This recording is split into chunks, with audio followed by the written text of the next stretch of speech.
Yeah. Okay, so I guess talk about 2020 tax returns. People are starting to file them now. So what can they expect going into this year?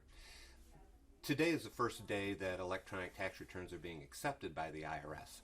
So tax services are being a little overwhelmed because we've been preparing tax returns for the last several weeks, and today we're sending them all in. So it's a little bit of a challenge. What should folks be looking forward to or expecting a little bit different or unusual this tax season?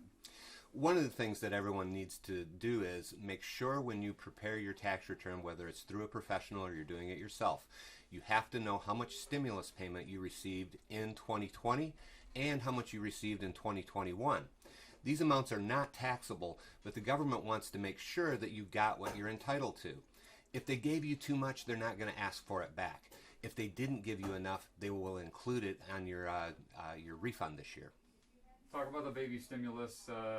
Folks had babies last year. Is there something that they assume that what I'm understanding is they get a kickback a little bit from the government for having a baby this year? Yes, if when you got your stimulus payment, they based it on your previous year's tax return. So if you had a child this year, you're going to get that stimulus payment on your refund this year for that child. And some folks are asking, I've been working from home for the last 9, 10, 11 months. Is there anything I can do to get tax returns on either office equipment or things that I did from working from home? Unfortunately, if you're an employee, the government took away all business expenses that you could write off for going back and forth to work, for having an office in your home, things like that. You pretty much have to be self-employed to be able to write off any of that stuff. But if you're an employee, unfortunately, there's no deduction for working from home.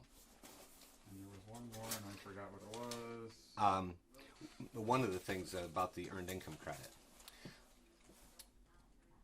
This year, if you're entitled to the earned income credit, which many people are, your earned income credit, if it went down this year because of COVID, if you didn't work as much and because your income was lower and it caused your earned income credit to go down, then you can look back at last year's earned income credit and you may be able to use a larger earned income credit because you had a bigger one last year than this year.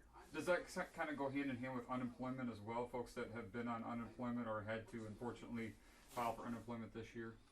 Well, if you filed for unemployment this year, and the government was being very generous with the unemployment benefits, many people got a lot of money from unemployment. And unfortunately, that is taxable. The stimulus payments are not, but unemployment is taxable.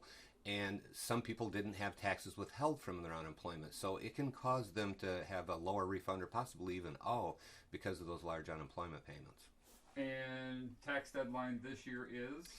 As of now, the tax deadline is April 15th. They have not extended it, and there's really not a reason for them to. I think everyone can get in by then. What do you want to remind folks, lastly, as they kind of prepare their taxes or get things ready to come to employers like you to file their taxes for them? I'm sorry, I didn't quite. Is there something that folks should be bringing to you, making sure that they have in hand before they walk into a tax agency and say, hey, I would like you to do my taxes, but I don't know where to start? Right. Many professional tax preparers this year are not doing face-to-face interviews with clients, and therefore, so you need to drop your things off. And it may take a little longer because we don't have control like we did before making appointments. So normally if we have 70 appointments a day, we may have 170 people drop off today. So it may take a few extra days to get them done.